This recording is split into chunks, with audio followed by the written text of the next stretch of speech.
The passengers of Flight 447 expected an ordinary trip to Chicago. Instead, they witnessed the kind of moment that stops an entire industry.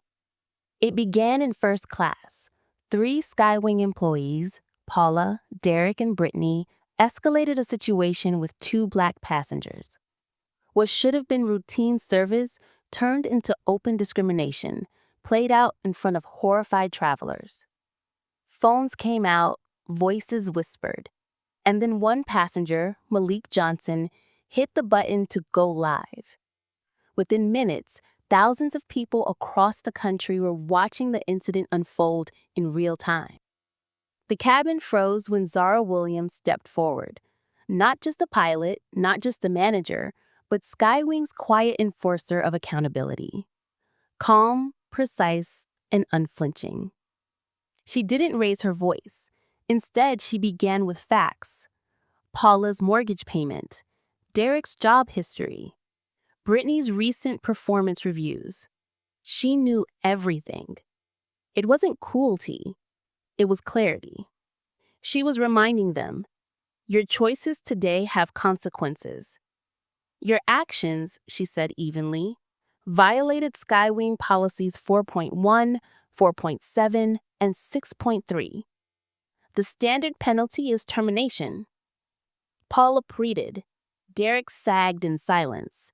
Brittany sobbed. But Zara's focus was bigger than three employees. It was about every passenger watching, every viewer streaming, and the reputation of an entire airline hanging in the balance. Then the stakes rose. James, Skywing's digital strategist, held up his tablet. 47,000 mentions of hashtag Skywing discrimination in 1 hour. 89% negative sentiment. CNN already flashing breaking news. This wasn't just an incident anymore. It was a crisis. Zara didn't blink. She laid out the choices. Immediate termination and federal investigation. Suspension, apology, and probation. Something bigger. Systemic reform. Passengers leaned forward. Crew members held their breath. This wasn't punishment anymore. This was transformation. Zara gestured for James to explain. A sweeping plan rolled out. Bias training for all employees. QR code reporting systems. AI monitoring of staff behavior. Budgets tied to diversity metrics. A $5 million anti-discrimination fund to push change across the entire airline industry. The cabin wasn't just witnessing accountability, they were watching history in motion. One by one, Paula, Derek, and Brittany accepted their penalties. Brittany chose unpaid suspension and community service. Paula accepted demotion. Derek agreed to reassignment. Each would face public apologies recorded then and there, and their faces would become part of Skywing's new training programs. When it was done, Zara pulled out her phone, calm as ever. She ordered, "Execute Operation Restart." Within minutes, the departure boards lit up. Boarding resumed. The passengers exhaled. Malik's livestream hit 12,000 viewers before ending. A businessman in 1C approached Zara, all in his voice. "What you did today was remarkable." Zara shook her head. "I did what any person with power should do. I used it responsibly." And with that, Flight 447 prepared to take off. Late, but ever remembered. Flight 447 finally left the ground, bound for Chicago. Passengers were still buzzing, whispering about what they had witnessed, scrolling through Malik Johnson's livestream and refreshing news feeds that were now filled with headlines about Skywing Airlines. In the cockpit, Captain Thompson looked over at Zara with a grin. "Ready to fly?" She replied, "More than ready." But the truth was, the flight had already gone farther than Chicago. It was spreading across the internet, across news networks, and across boardrooms. By the time wheels touched down, CNN, MSNBC, and dozens of local outlets had run the story. Skywing flight delayed after discrimination incident. Passengers demand accountability. The airline stock price dipped. Customer hotlines lit up. And within 24 hours, Zara Williams was no longer just a pilot and compliance officer. She had become the public face of Skywing's reckoning. 6 months later, she stood on a different stage, not in a plane, but in front of 847 aviation professionals at the National Aviation Diversity Summit in Denver. She began with a story. On a flight that never left on time, 3 employees made choices that could have ruined lives. But the choices we made after changed an entire industry. The audience leaned forward. They knew the viral video. They'd seen the apologies, the hashtags, the outrage. What they hadn't seen was the transformation that followed. Malik Johnson, the young man with the phone, was now Skywing's director of social media accountability. His job? Monitor the airline's digital footprint in real time, ensuring they lived up to their promises. Brittany Monroe, once the crying flight attendant, had completed her community service with the NAACP.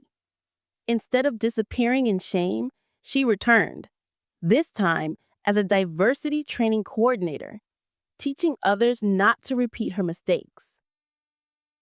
Paula Monroe, once afraid of losing her home, had become the head gate agent in Atlanta. She was now known for improving customer satisfaction scores through the very policies she once broke. And Derek Martinez had moved into Skywing's Inclusion and Accessibility Department, shaping policies for passengers with disabilities and leading annual reviews of discrimination protocols. The applause was real, not polite. The room wasn't celebrating scandal. They were celebrating redemption. Then Zara pulled up the numbers. Discrimination complaints down, 89%. Customer satisfaction up, 34%. Employee retention up, 28%. Numbers matter, she told the crowd. But these aren't just percentages. They represent people, passengers who feel safe, employees who feel valued, families who arrive home with dignity intact. And then she revealed the bigger truth. Skywing's reforms had sparked an industry-wide movement. 12 major airlines had adopted QR code reporting systems. Bias training was now mandatory across fleets that carried 900 million passengers a year. A $5 million diversity fund had already trained 15,000 employees in 47 airlines. Videos, training, including the raw footage of Flight 447, had been viewed 2.3 million times. Even the Federal Aviation Administration took notice, integrating bias training into mandatory certification. Airport security teams revised protocols to include clear protections against discriminatory treatment. What had begun as one painful confrontation on a delayed flight was now shaping the experience of nearly 1 billion passengers a year. Captain Thompson, who had watched Zara's calm authority that day on Flight 447, often reminded his crews, technology is changing how we fly. But thanks to Zara, it's also changing how we treat each other. Zara ended with an image of Flight 447's first-class cabin. Empty and quiet. We could have covered it up, fired 3 people, moved on. Instead, we chose transparency, accountability, and systemic change. Because leadership isn't about avoiding problems. It's about transforming them into solutions that last. The audience rose in a standing ovation, 97 seconds long. The exact amount of time Zara had once been scheduled to present Skywing's anti-discrimination policy before everything changed. By the time Zara finished her summit speech, the story of Flight 447 had become more than a corporate scandal. It was a case study in transformation. The real test, though, wasn't applause, it was results. Within 6 months, Skywing's numbers told a story stronger than any headline. Discrimination complaints down, 89%. Customer satisfaction up, 34%. Employee retention up, 28%. But what caught the industry's attention was not just the numbers, it was the people. Brittany Monroe, the young flight attendant who once sobbed in shame, was now leading diversity training workshops. Her voice cracked with honesty as she admitted her failures, and that raw vulnerability reached employees in ways that corporate consultants never could. Paula Monroe, once afraid of losing her home, had become Atlanta's senior gate agent. She was now known for building trust with passengers.